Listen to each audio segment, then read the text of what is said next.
Parrsboro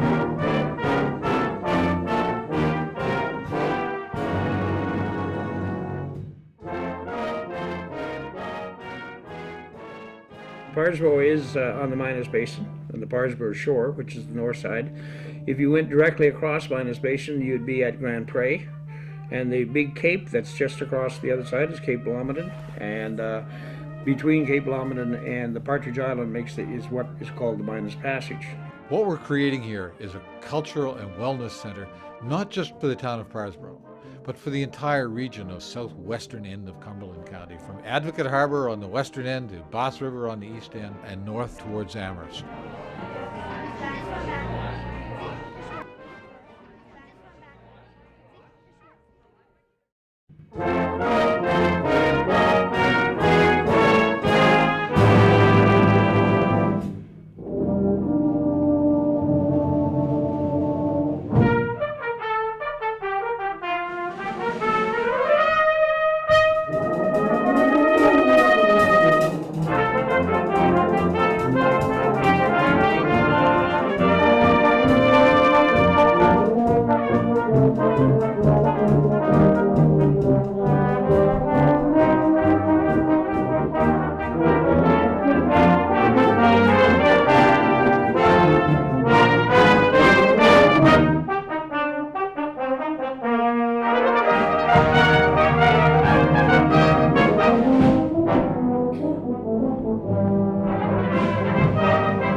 My dream for Parrsboro is a arts and culture community, and I think we can do it. I think we already have the ingredients here. I mean, look at what we have around here. Not only the beautiful setting of Parrsboro with the greatest beaches in Nova Scotia and this community nestled in the Cobequid Mountains, but look at the potential.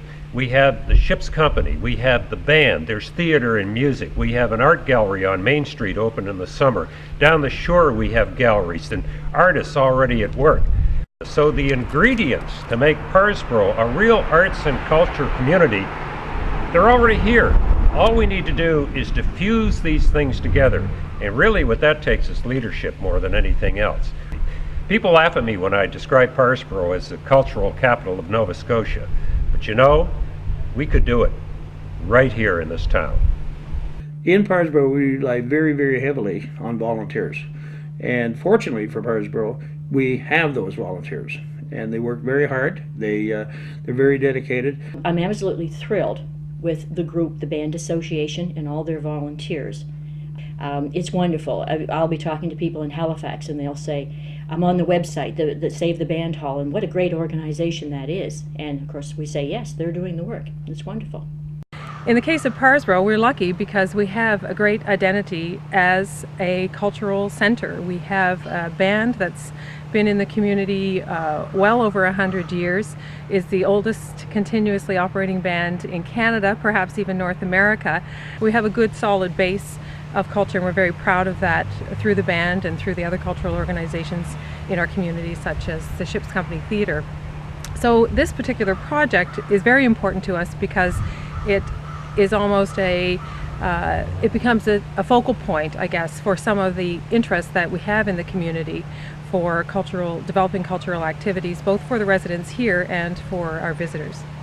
Culture is very important to anyone coming into a new community. When they come into an area like this, they not only look to see what business opportunities are here, but what might be here for recreation and culture. The Cultural Center has a great history, and we don't want to lose that. And we can only grow in the future by remembering what we've had in our past. We've been very pleased to work with a dedicated group of volunteers in the Parrsboro area who have an interest in some wellness opportunities for the community.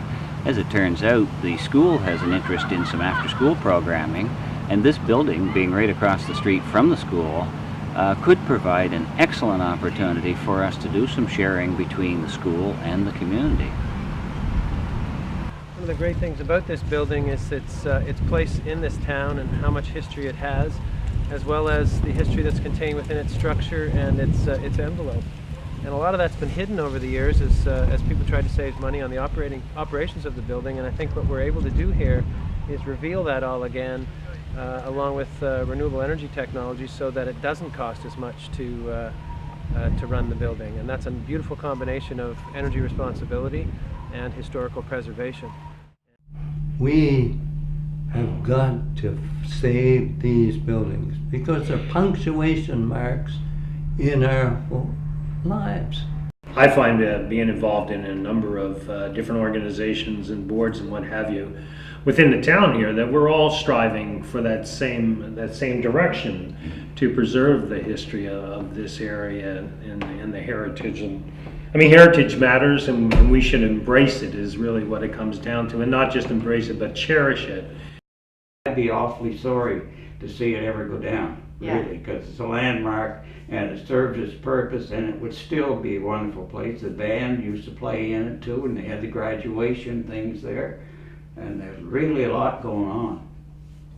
Yeah. So, and the building itself is in pretty good shape too, really. Mm-hmm. It needs some repairs here and there, Yeah. but after the band moved in there on a permanent basis, they did a lot of work to it.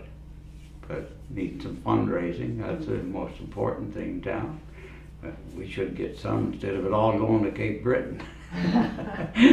So anyway, I'm all for it. Dad was a very much a dreamer and a forward thinker, and he was always the type of person to be thinking, how can we make things better?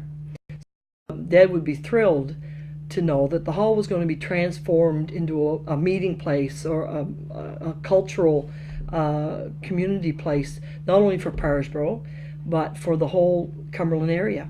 And he would be just tickled pink, and I know he would be absolutely, he would absolutely want to be part of it.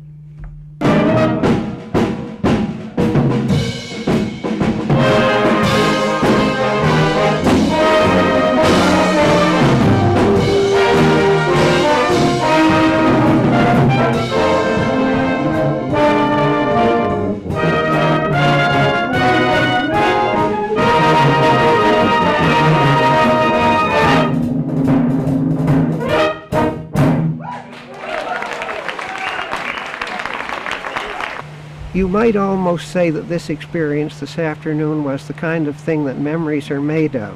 When you see the reflection of the bells of the lovely brass instruments reflecting on the ceiling in the afternoon sunlight, you say to yourself, there's nothing else like this.